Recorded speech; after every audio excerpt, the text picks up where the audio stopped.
It is time to dig into it.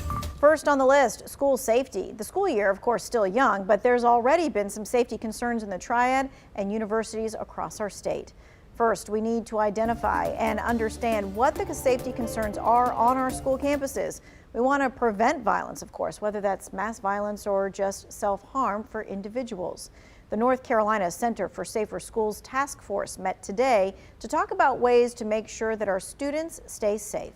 Now, this task force helps teach students and staff about everything from bullying to gun violence to mental health. And there is a way for kids and adults to talk about what's going on without identifying themselves.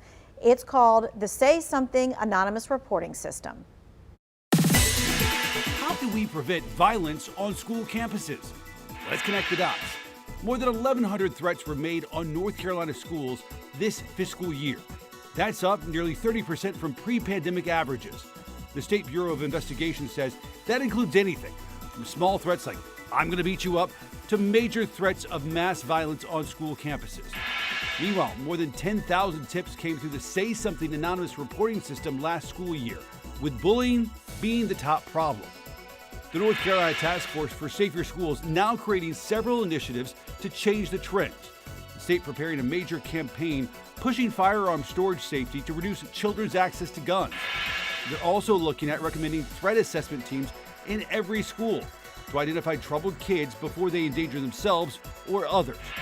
All that in the hopes of reducing violence and keeping kids on the right paths. And that is connecting the dots. So now let's go to that North Carolina Center for Safer Schools Task Force. They help teach students and staff about everything from bullying to gun violence to mental health. And there is a way for kids and adults to talk about what's going on without identifying themselves, and it's called the Say Something Anonymous Reporting System. I can't tell you how confident I feel when I see the real-time interaction of young people, 11, 12 years old, interacting with the crisis center who want to take their own lives. They're 11 and 12 years old, and they have gotten to a place where they feel that they would be best to not be here. And to see the professionalism, the care, and the compassion in real time through the app, it is just so reassuring. As a mother and a grandmother, I cannot imagine my child or grandchild walking that journey without some support. All right, and this is the support right here. I want you to take out your phone right now. Take a screenshot of the number that you're seeing right now. Students or parents can access the call center 24 hours a day, 7 days a week at this number or by going online. Now, the task force members also discussed laws they would like to see passed in North Carolina to help protect students. House Bill 605 would provide threat assessment teams at all schools in the state beginning next school year. It would also establish peer-to-peer student support programs for kids starting in middle school and up. Now, the school year, like we said, still new, but multiple Triad schools have already had to go on lockdown due to safety concerns. Northeast Guilford Middle and High School both shut down last week. Investigators say Guilford County deputies went to the high school after a report of a weapon on campus. Now, deputies say they did find a suspect, but the sheriff's office said they never found a gun. Sternberg Elementary School also went on lockdown last week. Guilford County Schools says it was because of an outside threat. Dismissal was delayed briefly before the all clear was given. Many of the Triad schools have installed body scanners to keep students safe. Guilford County Schools confirms the scanners detected a student with 2 guns on Western High on the first day of school this year.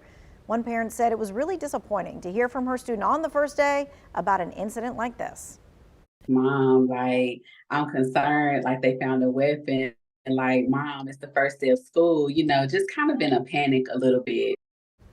Greensboro police say they arrested the student and charged him with possession of a stolen firearm, carrying a concealed weapon, and having a weapon violation on school property. Well, Guilford County Schools and Winston-Salem Forsyth County Schools both have body scanners in every one of its middle and high schools.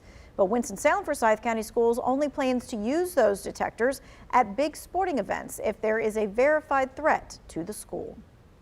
Many districts in our area also have put into place clear bag policies. Guilford County requires clear bags for everyone going to any kind of athletic event. Winston-Salem, Forsyth County and Rockingham County schools also have that same policy. But in Lexington City schools, they require all students to have clear bags for regular class time. The district held a clear bag giveaway in the summer to help students get those new bags.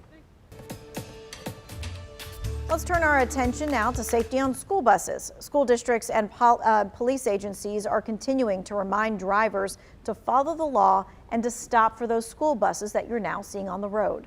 One local family knows all too well the pain of drivers not paying attention. A car hit their son, their 6-year-old, while he was trying to get on the bus. He survived but suffered a traumatic brain injury. His mother, Sarah, urged drivers to be careful when students are getting on the bus. This was a completely preventable event. As kids are going back to school, please just be mindful and patient about kids getting on the bus. Please do not speed. Please pay attention to the roads and the buses. And know that having to spend 2 minutes to wait for those babies to get on that bus will not impact your commute time that much. The crash happened earlier this year in March, but the child is still recovering. The suspect accused of shooting and killing his UNC Chapel Hill professor made his first appearance in Superior Court yesterday. The defense attorneys for Taylor Chi say he is mentally unfit to stand trial. All first-degree murder suspects undergo a mental health evaluation. The judge agreed to send Chi to the Central Regional Hospital in Granville County. He'll stay there until his next court date, which is in November. A grand jury indicted Chi for first-degree murder and for bringing a gun on educational property. Now we have an update to the second incident that happened at UNC Chapel Hill. That's when a man used a gun to threaten a bagel shop employee on campus after his girlfriend had been fired. No shots were fired. No one was hurt. Police did charge Michael Harris with bringing a gun on educational property, assault by pointing a gun, and communicating threats. He's still in custody even though he's made bond. The police do not have an ankle monitor that is available for him to wear as of yet.